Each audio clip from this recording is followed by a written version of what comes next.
baik BUMN maupun bukan, itu ada koperasinya biasanya dan mungkin saja pengurusnya itu diambilkan dari staf.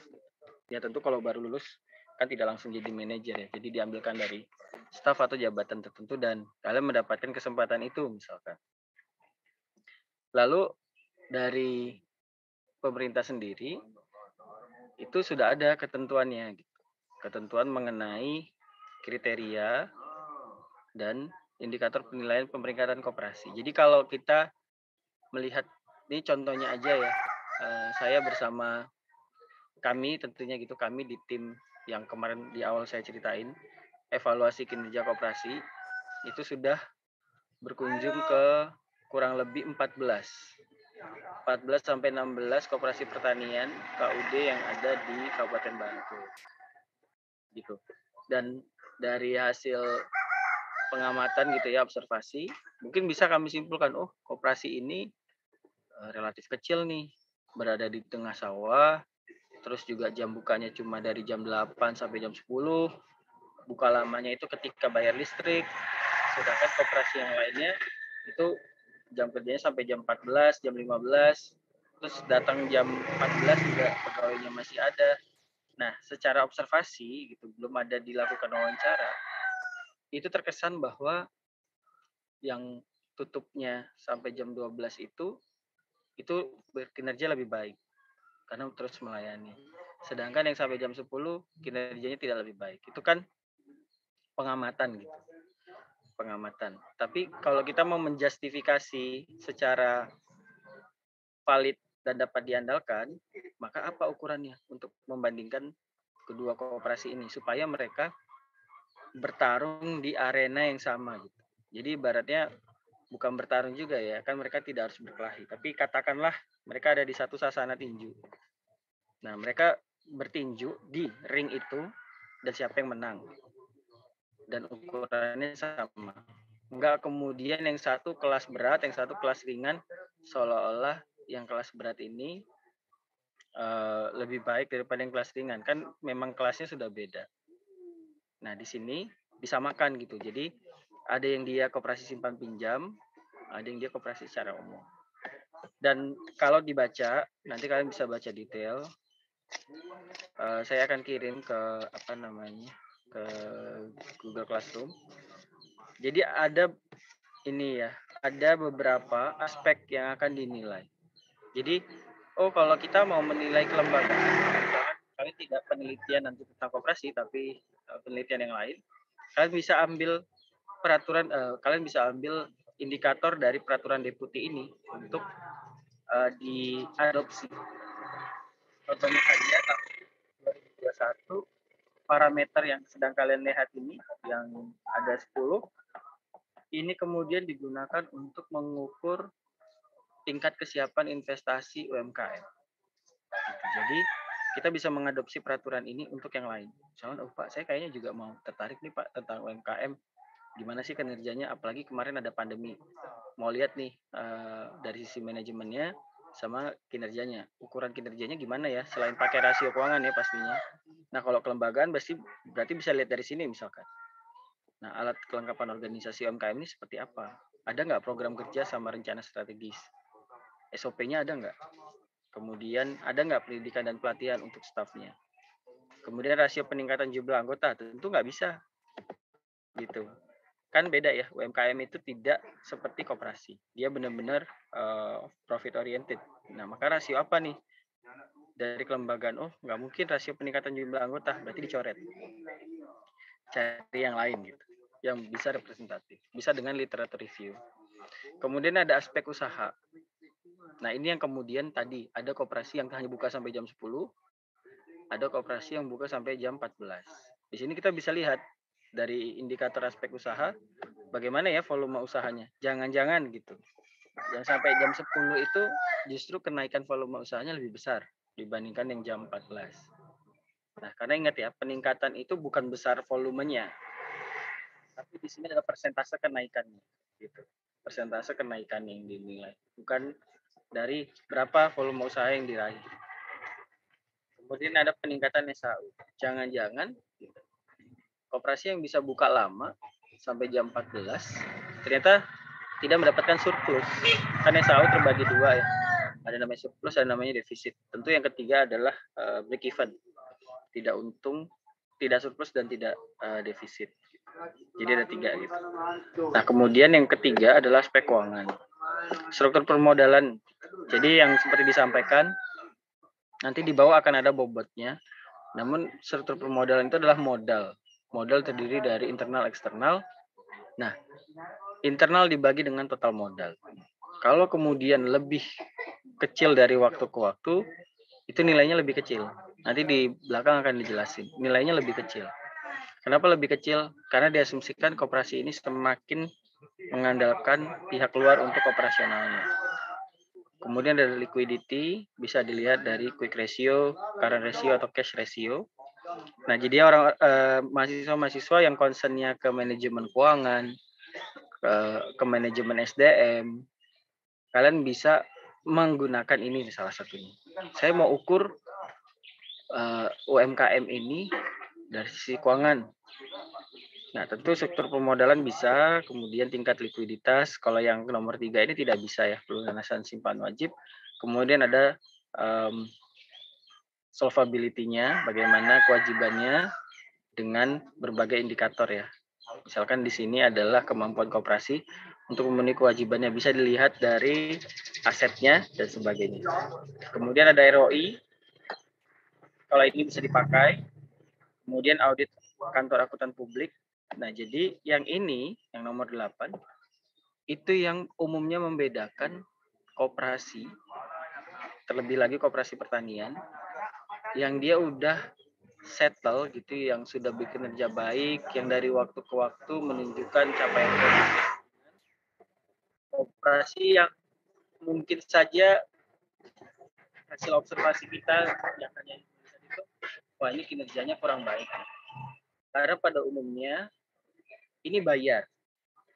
Jadi di audit oleh KAP itu bayar, dan koperasi yang memiliki kinerja keuangan yang tidak begitu memuaskan, dia tidak bisa membayarnya.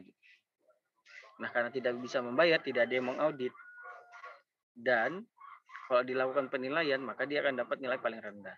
Sebaliknya, yang sering dicontohkan misalkan ke audit Tani Makmur, kalau kita buka laporan RAT-nya, kita langsung dapat di halaman paling awal, atau yang paling akhir ya. Paling awal itu adalah berita acara biasanya. Paling akhir, hasil audit dari KAP.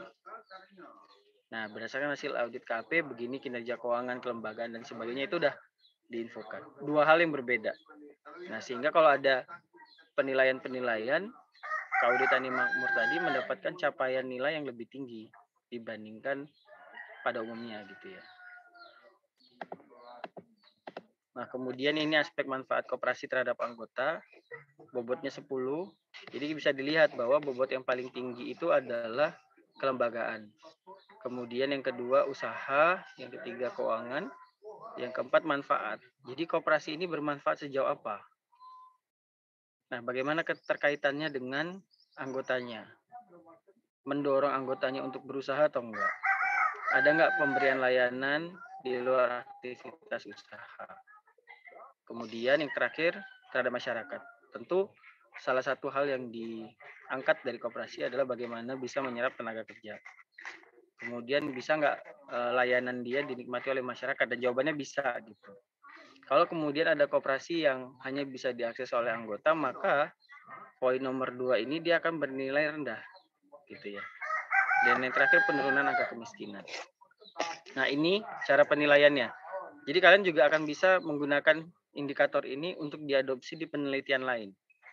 Saya kayaknya mau pakai peraturan deputi kemarin, kemudian saya akan adopsi untuk penelitian di jenis lembaga lain. Misalnya kalian mau mengukur usaha yang baru jalan, tadi UMKM dan sebagainya gitu ya.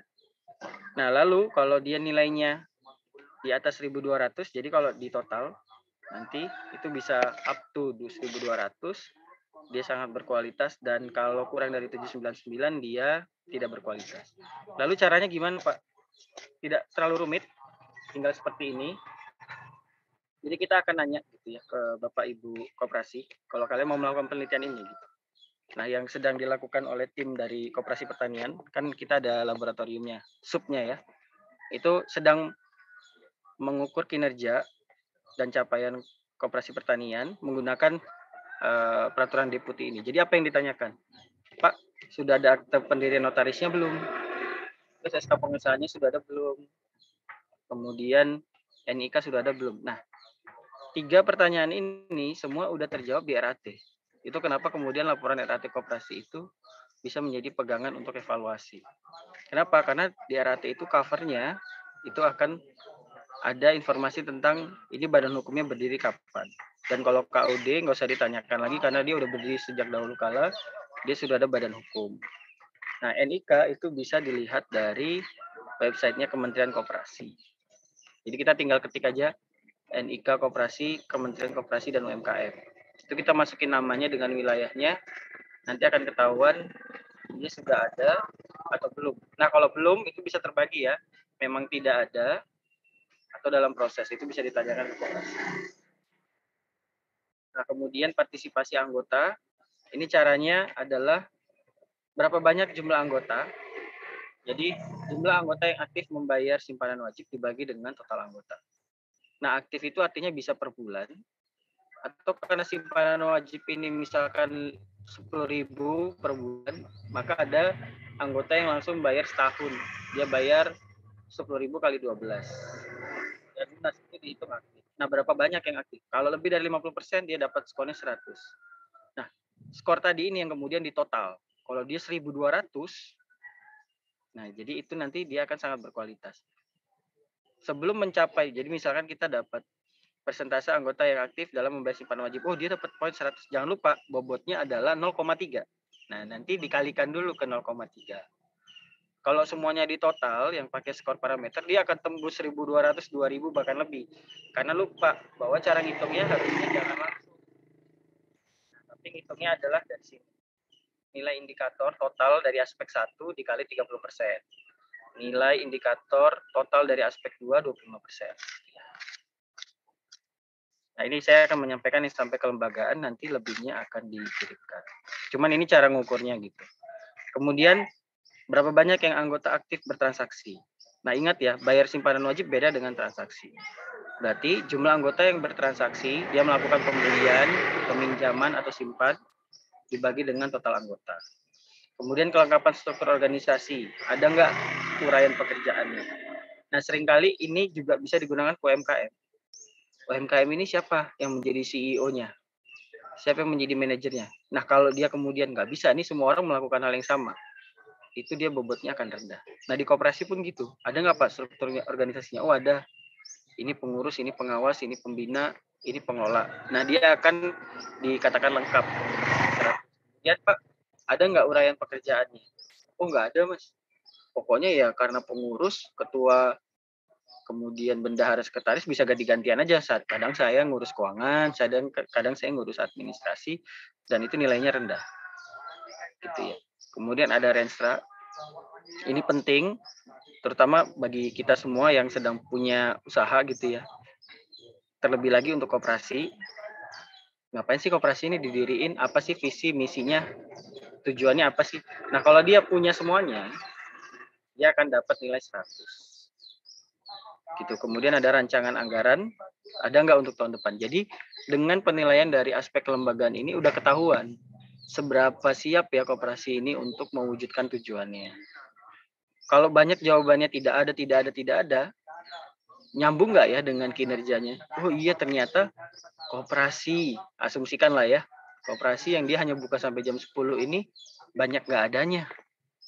Sedangkan koperasi yang buka sampai jam 14 atau 15 itu ternyata dia lengkap. Oh, ternyata ini yang membedakan. Yang di sana manajemennya bisa mengelola dengan lebih baik. Nah, yang itu bisa kita lakukan kajian. Lalu ada standar operasional prosedur, dan ada yang manajemen, lalu pendidikan dan pelatihan.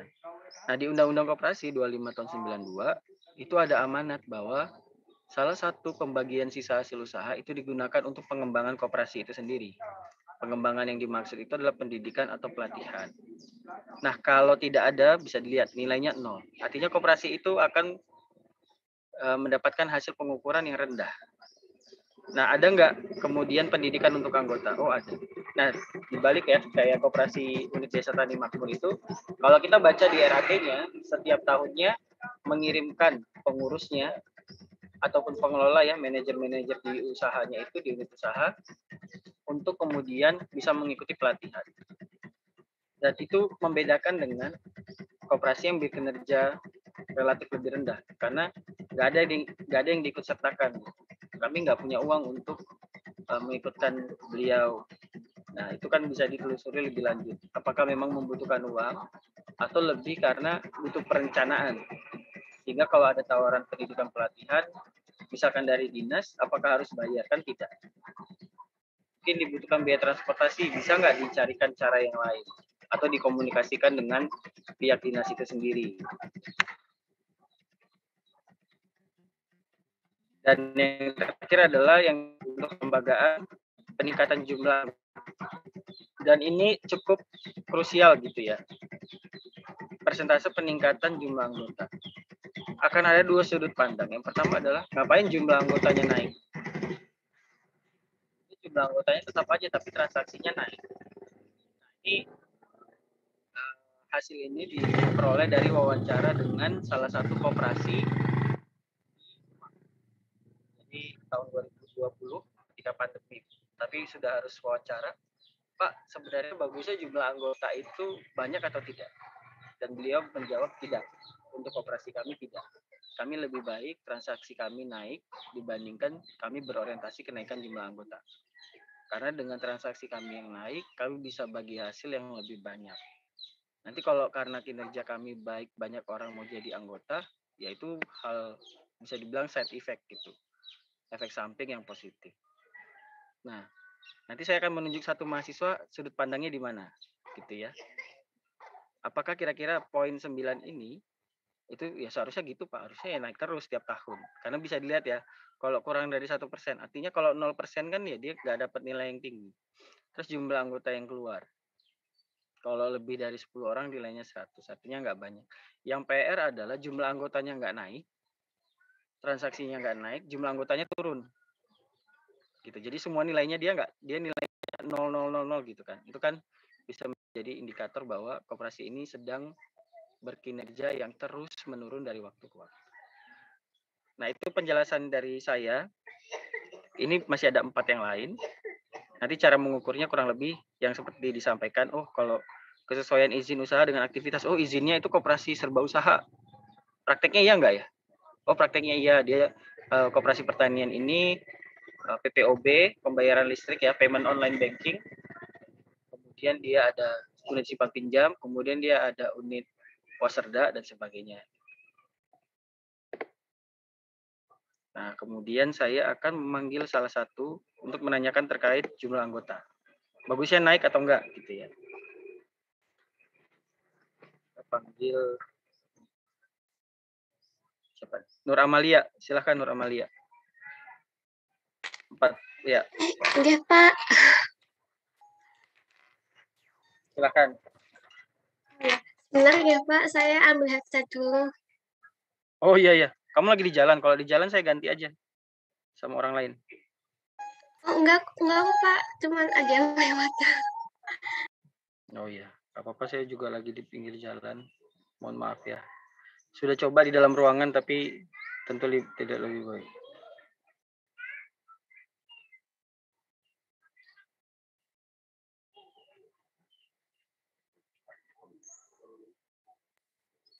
Untuk bertanya terkait yang jumlah anggota sebaiknya naik atau tidak itu ya, Pak?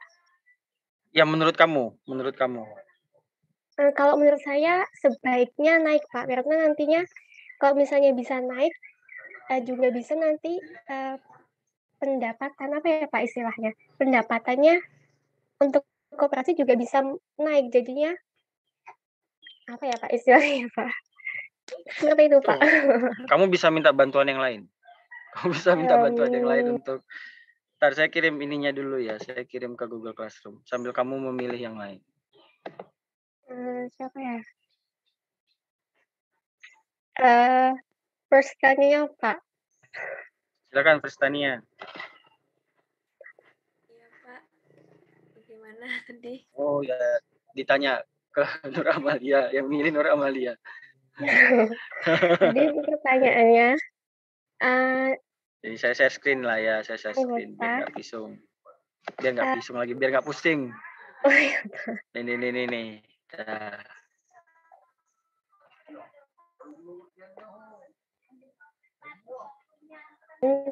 Nah, jadi pertanyaannya, apakah jumlah anggota di koperasi itu baiknya naik atau tidak?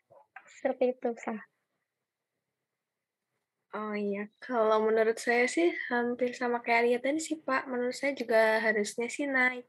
Cuman kalau untuk alasannya sendiri, saya juga kurang yakin sih Pak, tapi kalau anggotanya naik itu kan menandakan bahwa semakin banyak orang yang tertarik untuk bergabung ke koperasinya. Nah, kalau makin banyak anggota itu kan juga untuk pengembangan unit usahanya nanti bisa semakin besar, nanti bisa berdampak pada pendapatan koperasi juga yang meningkat.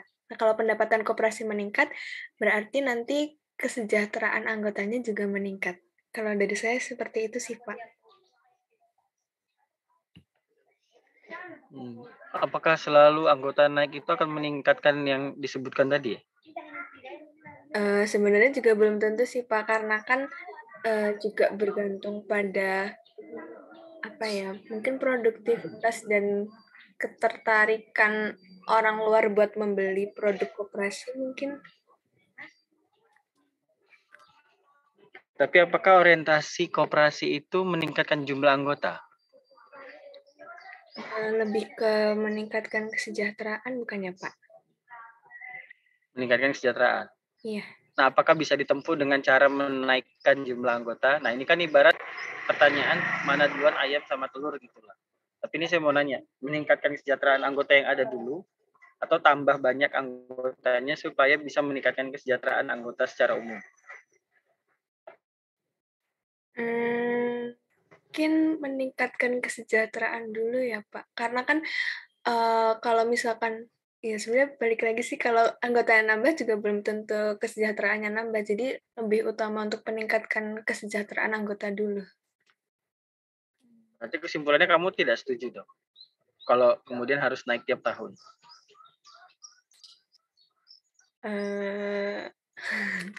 Gimana ya, Pak? Saya juga bingung, Pak. Oh, sudah baru dalam 2 menit loh, sudah berpendapat.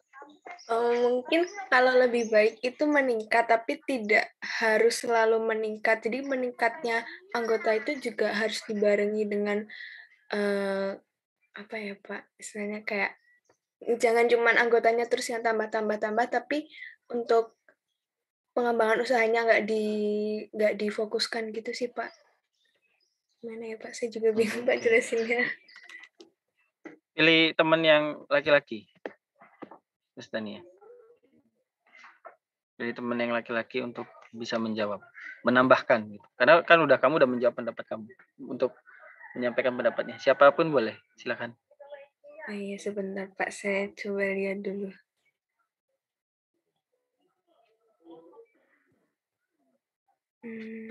Mungkin Dani Irfan. Kayaknya Dani Irfan ke belakang deh tadi di kolom chat. Selain Dani Irfan, nggak tahu dia udah balik atau belum. Oh iya, Pak. Apa ya? Sungkan, kalau Sungkan perempuan aja. Ya kalau Sungkan yang laki-laki perempuan aja. Mungkin Lulu, Pak. Silakan Lu. Kalau nggak salah kelompok Lulu juga yang ada kendala terkait pengisian form ya Lu ya? Iya, Pak, betul. Tidak, tapi saya mau bertanya ini dulu, yang peningkatan jumlah anggota. Kalau dari saya pribadi, terkait dengan pertanyaan yang tadi Bapak ajukan, saya lebih memilih untuk meningkatkan kesejahteraan anggota terlebih dahulu sebelum adanya peningkatan jumlah anggota seperti itu, Pak. Alasan dari saya pribadi, karena ketika kita sudah bisa meningkatkan kesejahteraan dari anggota, otomatis taraf hidupnya dari anggota itu juga mungkin bisa saja meningkat. Ketika taraf hidup mereka itu sudah meningkat, mungkin saja bisa attract orang lain untuk ikut serta ke dalam koperasi tersebut, dan kemudian ketika banyak yang ingin bergabung, banyak juga mungkin rancangan strategis lainnya yang bisa untuk diterapkan kepada koperasi agar koperasi itu lebih baik dan juga bisa memenuhi kesejahteraan dari seluruh anggotanya. Mungkin seperti itu, Pak. Oke, terima kasih loh. Jadi kalau kemudian suatu saat kalian akan melakukan estimasi menggunakan regresi misalnya ya, dimana kalau pakai regresi umumnya kalian akan misalkan gini, indikator untuk kesejahteraan anggota dilihat dari SAU misalnya, misalkan ya. Jadi SAU yang semakin besar maka bagi hasil ke anggota akan lebih besar. Nah kan kalau kalian buat skripsi, kalian akan diminta di bab 3 pembatasan masalah, definisi variabel. Kemudian kalian buat pembatasannya adalah peningkatan kesejahteraan anggota diukur dengan perkembangan nilai SAU. Dengan asumsi bahwa SAU yang semakin naik, pembagian hasil kepada anggota juga akan meningkat. Kenapa? Karena kan pakai persen. Misalkan 30%. Ya kalau SAU-nya jadi 1 miliar, 30% dari 1 miliar. SAU-nya naik ke 2 miliar, 30% dari 2 miliar. Jadi asumsi itu kemudian valid. Kemudian kalian mau ngeran, apa sih yang bisa meningkatkan SAU? Kalian pakai variabel independennya itu adalah jumlah anggota. Jadi jumlah anggota dengan asumsi jumlah anggota yang naik, dia akan menaikkan SAU. Karena semakin banyak yang kemudian bertransaksi, semakin banyak yang dilayani, itu ngedorong naiknya volume usaha. Volume usaha itu ada korelasinya dengan SAU misalnya. Balik lagi ya, dijelaskan di bab 3. Nah kemudian dari hasil diskusi ini kalian tahu bahwa bisa jadi anggota nggak naik, tapi karena SAU-nya yang terus naik, kemudian dibagi kepada anggota-anggotanya, itu menarik jumlah anggota. Sehingga jumlah anggota itu dipengaruhi oleh SHU. Nah, jumlah anggota dipengaruhi oleh SHU. Nah, kalau potretnya kayak gini, jumlah anggota itu variabel independen atau dependen? Zulaika Anugrah ini. Jadi agak masuk ke ekonometrik sedikit. Jumlah anggota dengan kasus yang terakhir, itu independen atau dependen?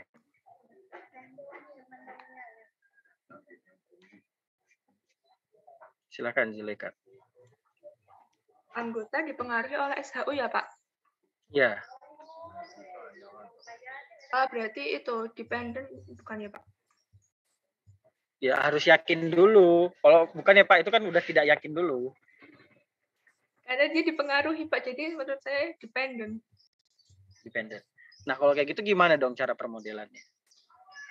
Loh kan awalnya SAU dipengaruhi anggota lah, tapi kok ternyata anggota dipengaruhi SAU, gitu gimana?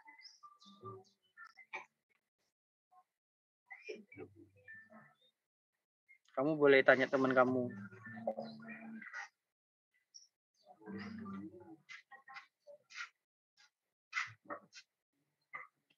Silakan.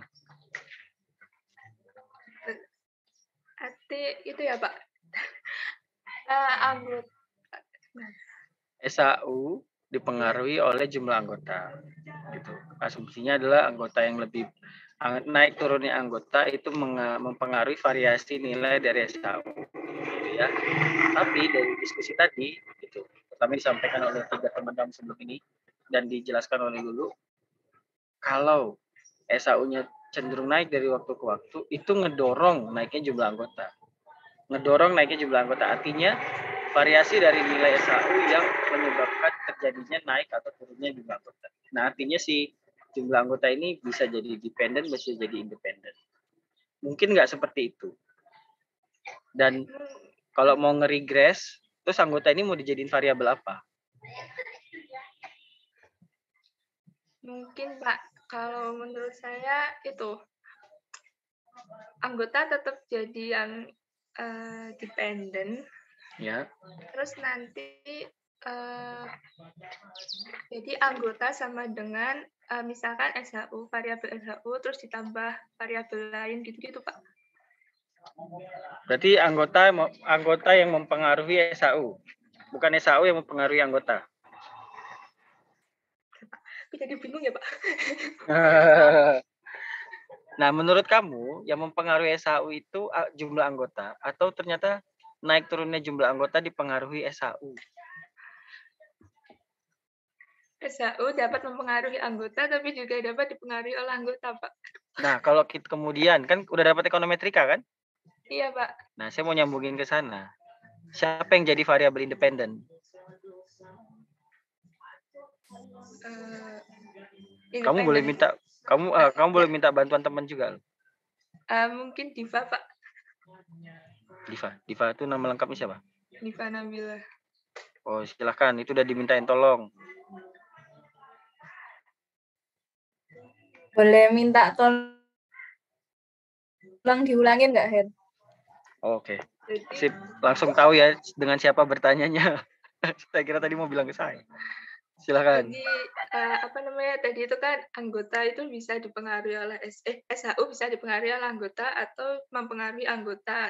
Terus kayak regresinya itu gimana? Itu bukan sih, Pak? Pertanyaannya, Pak. Nah, jadi sebenarnya siapa yang jadi variabel independen? Nah, ya. Masih ingat kan? Bukan masih ingat, masih paham kan bedanya independen dan dependent? Masih. Ya, silakan. Berarti itu variabelnya yang dependen sama independen itu antara SHU sama anggota itu tadi ya? Iya, sebenarnya siapa yang menerangkan siapa gitu loh. Kan tadi gini, kan kalian akan berhipotesa ya. Menurut teori saya seperti ini. Kemudian kalian akan lakukan run, kalian akan melakukan analisis data. Nah, kalau mau analisis data, model yang kalian susun tuh apa? Apakah Y sama dengan A plus BX, X-nya adalah anggota, Y-nya adalah SHU, atau pilihan yang lain, Y sama dengan A plus BX, Y-nya adalah anggota, X-nya adalah SHU. Yang mana kalau kalian mau ngeran data?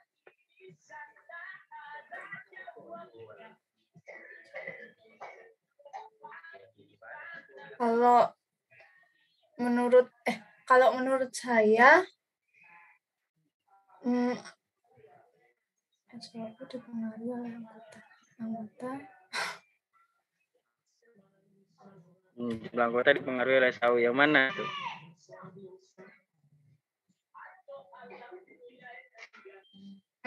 Jumlah anggota itu mempengaruhi SHU. Jumlah anggota mempengaruhi SHU. Jadi jumlah anggota dependen dan variabel independennya SHU. Iya.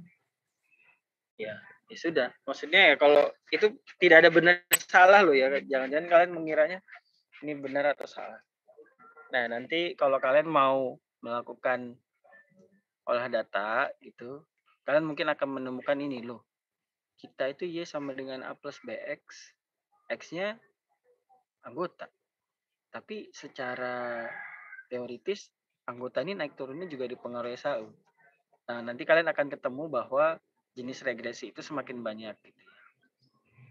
Jadi yang selama ini, kalau ini hanya variabel independen, bahwa di model yang lain ada namanya regresi dengan model simultan, di mana dia di satu model jadi variabel independen, di model lain dia jadi variabel dependen. Nah, kalau ada yang tertarik di situ bisa menelusuri papernya. Gitu. Jadi cari aja regresi simultan. Nah, nanti kalian akan mengetahui, oh ternyata anggota dan SHU itu seperti ini loh potretnya. Dan itu bisa digunakan untuk ekonomi makro. Gitu ya. Bagi yang punya ketertarikan di ekonomi makro, kemudian sebenarnya GDP ini dipengaruhi oleh variabel ini, atau sebenarnya variabel ini dipengaruhi oleh GDP. Nah, jadi terima kasih Fani, tapi saya akan menutup kuliah ini. Sebelumnya saya ucapkan permohonan maaf karena kuliahnya tidak sampai jam 8.50. Nanti tolong untuk yang belum absen, nanti tinggal lihat si master. Oh, aku ternyata belum. WA saja saya gitu. Pak Abi saya belum tadi gitu. Saya akan input manual. Jadi akan saya tunggu sampai jam 9. Nanti di atas jam 9 saya akan input manual absennya. Kemudian Google Form tadi sudah saya baca dan perhatikan dengan seksama. Terima kasih atas masukannya. Masukan kalian itu adalah input yang berharga bagi perbaikan untuk koperasi pertanian. Dan yang terakhir, saya mengampu kuliah ini tidak banyak ya, karena kemarin terpotong Lebaran juga. Saya ingin mengucapkan permohonan maaf, dan ini juga karena hari ini tidak full. Kalau dalam materinya belum jelas, bisa selalu kontak WA saya, bisa menanyakan kalau terkait dengan paper, terkait dengan tadi